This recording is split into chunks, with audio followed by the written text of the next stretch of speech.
اللہ علیہ وسلم نے ارشاد فرمایا رجب شہر اللہ و شہبان شہری و رمضان شہر امتی او کما قال علیہ السلام۔ رسول اکرم صلی اللہ علیہ وسلم نے فرمایا کہ رجب اللہ کا مہینہ ہے اور شہبان میرا مہینہ ہے اور رمضان میری امت کا مہینہ ہے۔ صاحب لسان العرب نے شعبان کا معنی بیان کرتے ہوئے فرمایا شعبان اس کاٹی کو کہتے ہیں جو دو بلند پہاڑوں کے درمیان ہو۔ دو بلند پہاڑ کون سے ہیں؟ ایک ماہ رمضان ہے اور ایک ماہ رجب ہے، اور جو کاٹی ہے وہ شعبان المعظم ہے۔ شعبان المعظم کو شعبان اس لیے بھی کہتے ہیں کہ اس مہینے میں اللہ تبارک و تعالیٰ کی رحمت کا اس کثرت سے نزول ہوتا ہے کہ ساری امت کے گناہ بخش دیے جاتے ہیں۔ سامعین محترم، رجب وہ مہینہ ہے جس میں اللہ تبارک و تعالیٰ کے محبوب عروج فرما رہے ہیں اپنی شان کے مطابق، اور شعبان المعظم وہ مہینہ ہے کہ جس کی 15ویں شب کو اللہ تبارک و تعالی نزول فرماتا ہے اپنی شان کے مطابق۔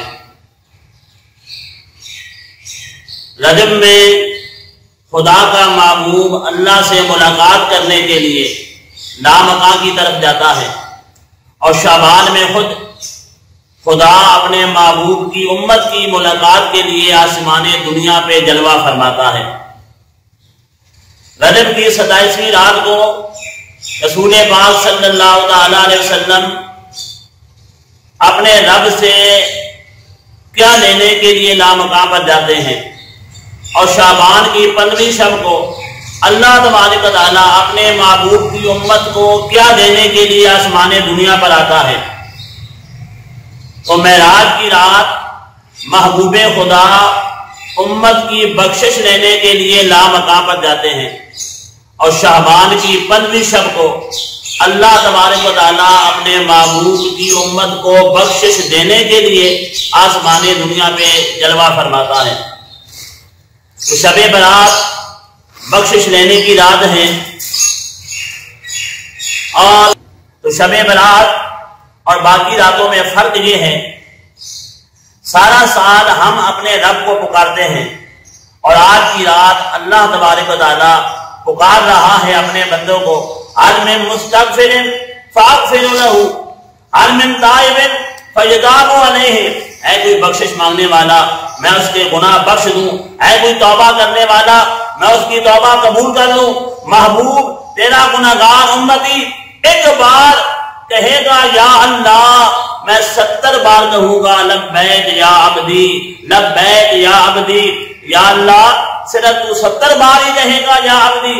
رب نے فرمایا معبود نہیں، میں صرف یہاں پر بات ختم نہیں کر رہا، بلکہ تیرا گناہگار امتی اگر میری طرف ایک بالشت چل کر آئے گا تو میں ایک گز میری رحمت اس کی طرف دوڑ کے جائے گی۔